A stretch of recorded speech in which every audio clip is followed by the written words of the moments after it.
The Australian Communications and Media Authority has developed a cyber-smart program called Be Deadly Online aimed specifically at Indigenous communities to respond to widespread cyberbullying.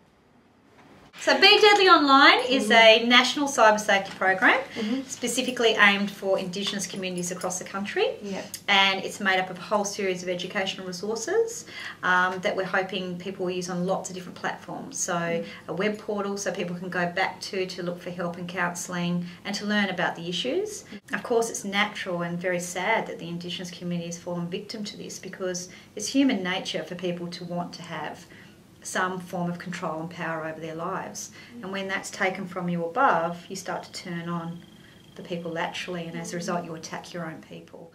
Richard J. Franklin is one of Australia's most noted Aboriginal figures.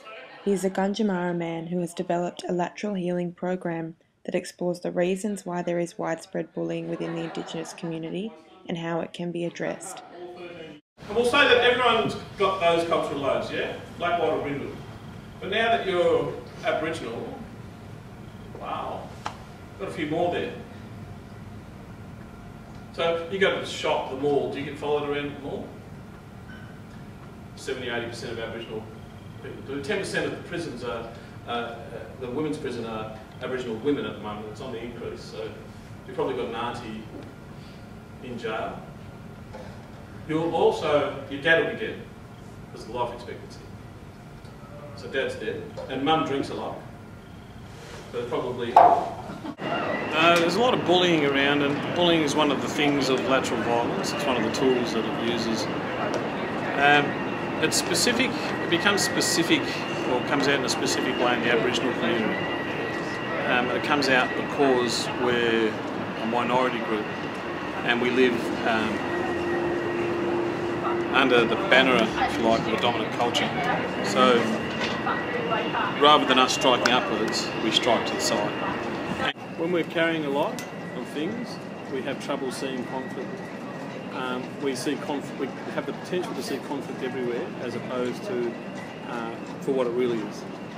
So I might be carrying a big load, and I might react a bit differently if I've got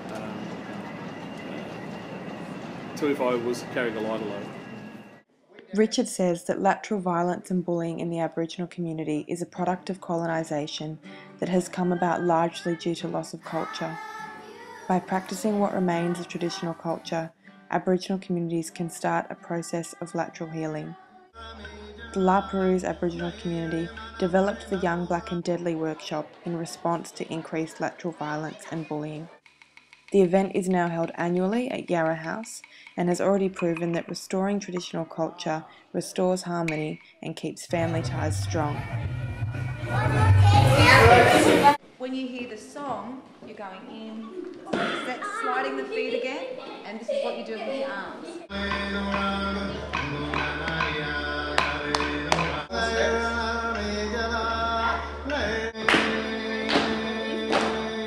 I like the broga. Yeah, it was pretty cool. This is Erin Dooley reporting for The Bulletin.